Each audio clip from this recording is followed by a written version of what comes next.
ಎಲ್ರಿಗೂ ನಮಸ್ಕಾರ. ಇನ್ಫೋಸ್ಟ್ರೀಮ್ ಯೂಟ್ಯೂಬ್ ಚಾನಲ್ಗೆ ಎಲ್ರಿಗೂ ಸ್ವಾಗತ. ಈ ವಿಡಿಯೋದಲ್ಲಿ ನಾವು ಪವರ್ ಆಂಪ್ಲಿಫೈಯರ್ಸ್ ಮತ್ತೆ ಆ ಪವರ್ ಆಂಪ್ಲಿಫೈಯರ್ಸ್ ಅಲ್ಲಿ ಇರುವಂತಹ ಕ್ಲಾಸಿಫಿಕೇಶನ್ ಬಗ್ಗೆ ನೋಡ್ತಾ ಹೋಗೋಣ. ನೀವಿನ್ನೂ ನಮ್ಮ ಯೂಟ್ಯೂಬ್ ಚಾನಲ್ ಸಬ್ಸ್ಕ್ರೈಬ್ ಆಗಿಲ್ಲ ಅಂತಂದ್ರೆ ಪ್ಲೀಸ್ ಸಬ್ಸ್ಕ್ರೈಬ್ ಆಗಿ. ಫುಲ್ ಇಂಜಿನಿಯರಿಂಗ್ ಕಾನ್ಸೆಪ್ಟ್ಸ್ ಗಳನ್ನ ನಾವು ಪ್ಲೇ ಲಿಸ್ಟ್ ಗಳಾಗಿ ಅಪ್ಲೋಡ್ ಮಾಡಿದೀವಿ.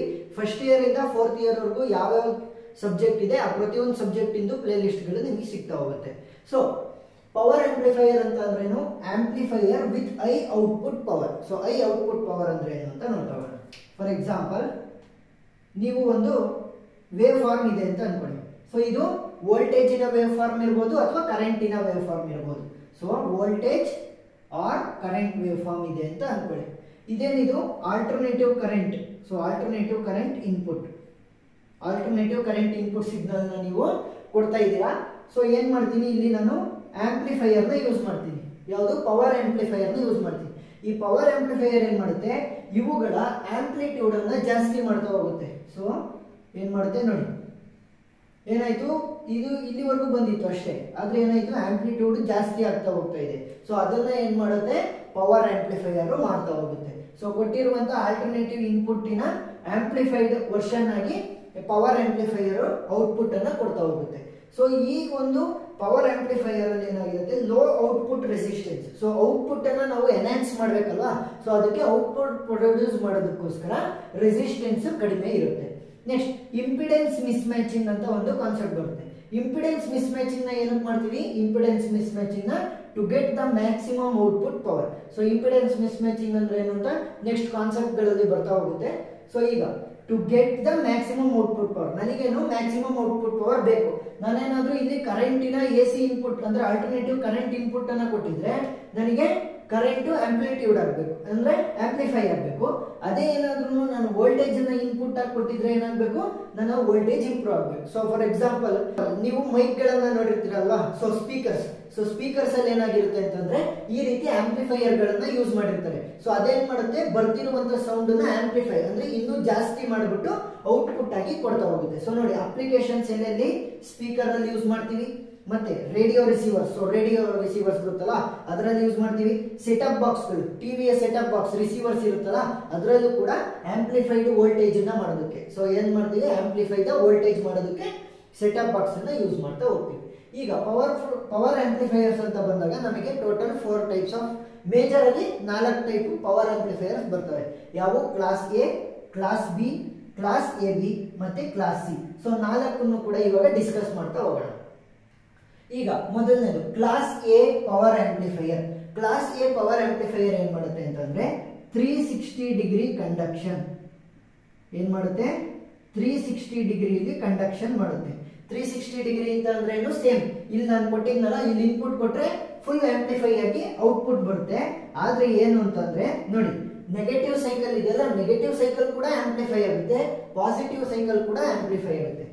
ಪಾಸಿಟಿವ್ ಸೈಕಲ್ ಕೂಡ ಆಂಪ್ಲಿಫೈ ಆಯಿತು, ನೆಗೆಟಿವ್ ಸೈಕಲ್ ಕೂಡ, ಪಾಸಿಟಿವ್ ಸೈಕಲ್ ಕೂಡ, ನೆಗೆಟಿವ್ ಸೈಕಲ್ ಕೂಡ, ಆ ರೀತಿ ಕಂಟಿನ್ಯೂ ಆಗ್ತಾ ಹೋಗುತ್ತೆ. ಪಾಸಿಟಿವ್ ಸೈಕಲ್, ಪಾಸಿಟಿವ್ ಅಂದ್ರೆ ಏನು? ಮೇಲ್ಗಡೆ ಹೋಗ್ತಿರೋದು, ಈ ಆಕ್ಸಿಸ್ ಇಂದ ಮೇಲ್ಗಡೆ ಹೋಗ್ತಿರೋದು. ಇದನ್ನ ಎಕ್ಸ್ ಆಕ್ಸಿಸ್, ಇದನ್ನ ವೈ ಆಕ್ಸಿಸ್ ಅನ್ಕೊಂಡ್ರೆ, ಎಕ್ಸ್ ಆಕ್ಸಿಸ್ ಇಂದ ಮೇಲೆ ಇದ್ರೆ ಪಾಸಿಟಿವ್ ಹಾಫ್ ಸೈಕಲ್, ಕೆಳಗಡೆ ಇದ್ರೆ negative half cycle. Positive half cycle ಕೂಡ ಆಂಪ್ಲಿಫೈ ಆಗುತ್ತೆ, ನೆಗೆಟಿವ್ ಹಾಫ್ ಸೈಕಲ್ ಕೂಡ ಏನಾಗುತ್ತೆ? ಆಂಪ್ಲಿಫೈ ಆಗುತ್ತೆ. ಸೊ 0, π, 2π. 2π ಅಂತಂದ್ರೆ ಏನು? 360 ಡಿಗ್ರಿ. ಸೊ ಇಲ್ಲಿವರೆಗೂ ಒಂದೊಂದು ಬಿಟ್ ಗಳ ರೀತಿಯಲ್ಲಿ 360 ಡಿಗ್ರಿ ಕಂಡಕ್ಷನ್, 360 ಡಿಗ್ರಿ ಕಂಡಕ್ಷನ್, ಆ ರೀತಿ ಮುಂದೆ ಹೋಗ್ತಾ ಹೋಗುತ್ತೆ. 360 ಡಿಗ್ರಿ ಕಂಡಕ್ಷನ್. ಈ 360 ಡಿಗ್ರಿ ಕಂಡಕ್ಷನ್ ಆಗ್ಬೇಕು ಅಂತ ಅಂದ್ರೆ ಏನ್ ಮಾಡ್ಬೇಕು? ಈ ಪವರ್ ಆಂಪ್ಲಿಫೈಯರ್ಸ್ ಅಲ್ಲಿ ನಮ್ಮ ಟ್ರಾನ್ಸಿಸ್ಟರ್ ಗಳು ಇರ್ತವೆ. ಏನಿರ್ತವೆ? ಟ್ರಾನ್ಸಿಸ್ಟರ್. ಸೊ ಈ ಟ್ರಾನ್ಸಿಸ್ಟರ್ ಏನ್ ಮಾಡುತ್ತೆ ಅಂತಂದ್ರೆ ಈ 360 ಡಿಗ್ರಿ ಕಂಡಕ್ಷನ್ ಆಗ್ಬೇಕಲ್ವಾ ಕ್ಲಾಸ್ ಎ ಅಲ್ಲಿ. ಸೊ ಏನ್ ಮಾಡುತ್ತೆ? ಹಾಫ್ ಸೈಕಲ್ ಮತ್ತೆ ಫುಲ್ ಸೈಕಲ್, ಅದೇ 360 ಕಂಡಕ್ಷನ್ ಆಗೋವರೆಗೂ ಕೂಡ ಈ ಟ್ರಾನ್ಸಿಸ್ಟರ್ ಆಕ್ಟಿವ್ ರೀಜನ್ ಅಲ್ಲಿ ಇರುತ್ತೆ. ಸೊ ಏನಿರುತ್ತೆ? Active region. Transistor active region ಅಲ್ಲಿ ಇದ್ರೆ ಮಾತ್ರ ನಮ್ಮ ಕೆಲಸನ ಆಗ್ಬೋದಲ್ವಾ. ಸೊ ಏನ್ ಮಾಡುತ್ತೆ? ಟ್ರಾನ್ಸಿಸ್ಟರ್ ಆಕ್ಟಿವ್ ರೀಜನ್ ಅಲ್ಲಿ ಈ 360 ಡಿಗ್ರಿ ಕಂಡಕ್ಷನ್ ಆಗೋವರೆಗೂ ಇರುತ್ತೆ. ಅವಾಗ ಏನಾಯ್ತು? ಪಾಸಿಟಿವ್ ಹಾಫ್ ಸೈಕಲ್ ಕೂಡ ಆಂಪ್ಲಿಫೈ ಆಯ್ತು, ನೆಗೆಟಿವ್ ಸೈಕಲ್ ಕೂಡ ಆಂಪ್ಲಿಫೈ ಆಯ್ತು. ಸೊ ಇದರ ಎಫಿಷಿಯನ್ಸಿನ ನೋಡ್ತಾ ಹೋದ್ರೆ, 25 to 50%. ಸೊ ಕ್ಲಾಸ್ ಎ ನ ಎಫಿಷಿಯನ್ಸಿ ಎಷ್ಟು? 25 to 50%. ಅದೇ ರೀತಿ ಪ್ರತಿಯೊಂದಕ್ಕೂ ಕೂಡ ಎಷ್ಟು ಕಂಡಕ್ಷನ್ ಡಿಗ್ರಿ ಇದೆ, ಟ್ರಾನ್ಸಿಸ್ಟರ್ ಎಲ್ಲಿರುತ್ತೆ, ಎಫಿಷಿಯನ್ಸಿ ಏನು ಅಂತ ನೋಡ್ತಾ ಹೋಗೋಣ. ಈಗ ಕ್ಲಾಸ್ ಬಿ ಅಲ್ಲಿ ಏನಾಗುತ್ತೆ, ಕ್ಲಾಸ್ ಬಿ ಅಲ್ಲಿ 180 ಡಿಗ್ರಿ ಕಂಡಕ್ಷನ್ ನಡೆಯುತ್ತೆ. ಏನು 180 ಡಿಗ್ರಿ ಕಂಡಕ್ಷನ್. ಸೊ 180 ಡಿಗ್ರಿ ಅಂತಂದ್ರೆ ನಮಗೆ ಗೊತ್ತಿರುತ್ತೆ positive of cycle. So positive of cycle ಅಂದ್ರೆ ಆಕ್ಸಿಸಿನ ಮೇಲೆ ಬರ್ತಿರೋದು ಮಾತ್ರ ನಮಗೆ ಡಿಪಿಕ್ಟ್ ಆಗುತ್ತೆ, ನೆಗೆಟಿವ್ ಆಫ್ ಸೈಕಲ್ ನಮಗೆ ಡಿಪಿಕ್ಟ್ ಆಗಲ್ಲ. ಪಾಸಿಟಿವ್ ಆಫ್ ಸೈಕಲ್ಗಳು ಮಾತ್ರ 0 to π 2π 3π ಈ ರೀತಿ ಇದ್ರೆ ನಮಗೇನಾಗುತ್ತೆ, ಕೇವಲ ಪಾಸಿಟಿವ್ ಆಫ್ ಸೈಕಲ್ ಮಾತ್ರ ನಮಗೆ ಕ್ಲಾಸ್ ಬಿ ಅಲ್ಲಿ ಆಂಪ್ಲಿಫೈ ಆಗುತ್ತೆ. ನೆಗೆಟಿವ್ ಆಫ್ ಸೈಕಲ್ ಅನ್ನ ತೆಗೆದಾಕ್ಬಿಡುತ್ತೆ, ಅದನ್ನ ಏನ್ ಮಾಡುತ್ತೆ 0 ಅಂತ ಕೊಟ್ಬಿಡುತ್ತೆ. ಸೊ ಏನು ಕೂಡ ಕಾಣಲ್ಲ ನೋಡಿ, ಈ ರೀತಿ ಹೋಗ್ಬಿಡುತ್ತೆ 0 ಆದ್ರೆ. ಪಾಸಿಟಿವ್ ಆಫ್ ಸೈಕಲ್ ಆಂಪ್ಲಿಫೈ ಆಗುತ್ತೆ, ನೆಗೆಟಿವ್ ಆಫ್ ಸೈಕಲ್ ಇದೆಯಲ್ಲ ಅದೇನಾಗುತ್ತೆ ಹಾಗೆ ಉಳಿತಾ ಹೋಗುತ್ತೆ. ನೆಕ್ಸ್ಟ್ ಟ್ರಾನ್ಸಿಸ್ಟರ್ ಏನ್ ಮಾಡುತ್ತೆ, transistor first positive of cycle ಇರುತ್ತಲ್ಲ ಅವಾಗ ಮಾತ್ರ ಆಕ್ಟಿವ್ ರೀಜನ್ ಅಲ್ಲಿ ಇರುತ್ತೆ. Active region at positive of cycle.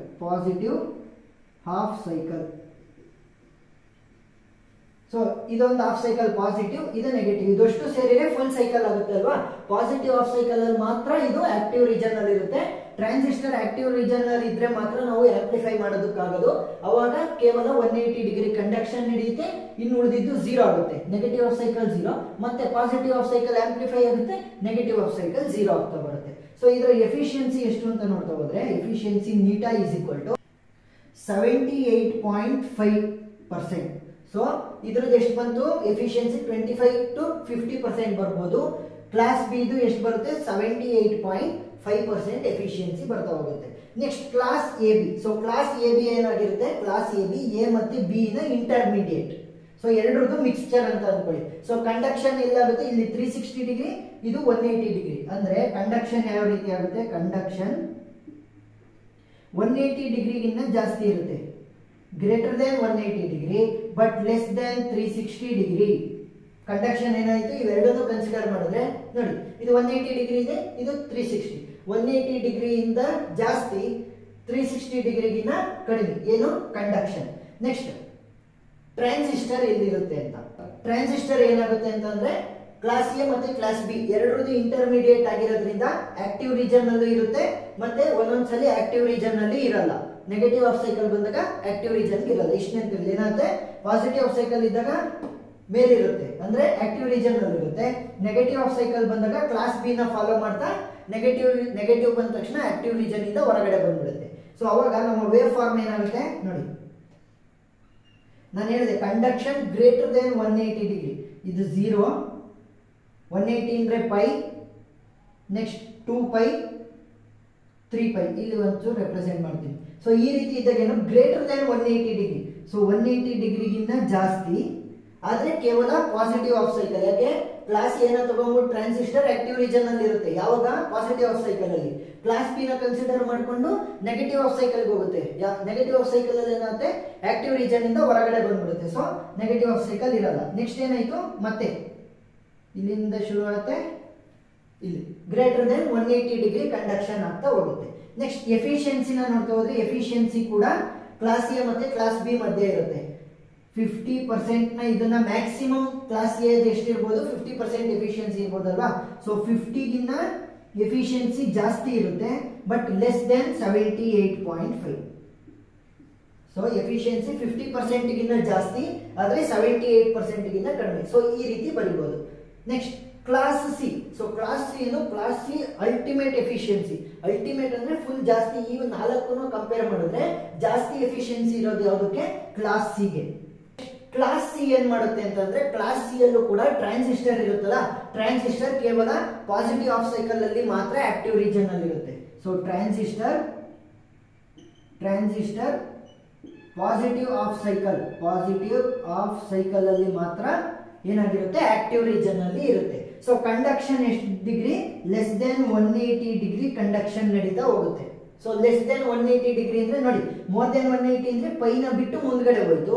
ಅದೇ 180 ಡಿಗ್ರಿಗಿನ್ನ ಕಡಿಮೆ ಅಂದ್ರೆ ಪೈಗಿನ್ನ ಹಿಂದೆ ಬರುತ್ತೆ. ಸೊ ನಮ್ಮ ಆಂಪ್ಲಿಫೈಡ್ ವೇವ್ ಫಾರ್ಮ್ಸ್ ಏನಾಗುತ್ತೆ, ಇದು ಪೈ ಅನ್ಕೊಂಡ್ರೆ 2π 3π ಅಂತ ಅನ್ಕೊಂಡ್ರೆ ಪೈಗಿನ್ನ ಕಡಿಮೆ, 180 ಡಿಗ್ರಿಗಿನ್ನ ಕಡಿಮೆ ಆಂಪ್ಲಿಫೈ ಆಗುತ್ತೆ ಪಾಸಿಟಿವ್ ಆಫ್ ಸೈಕಲ್ ಅಲ್ಲಿ ಮಾತ್ರ. ಯಾಕೆ ಟ್ರಾನ್ಸಿಸ್ಟರ್ ಆಕ್ಟಿವ್ ರೀಜನ್ ಅಲ್ಲಿ ಪಾಸಿಟಿವ್ ಆಫ್ ಸೈಕಲಿಂಗ್ ಮಾತ್ರ ಇರುತ್ತೆ.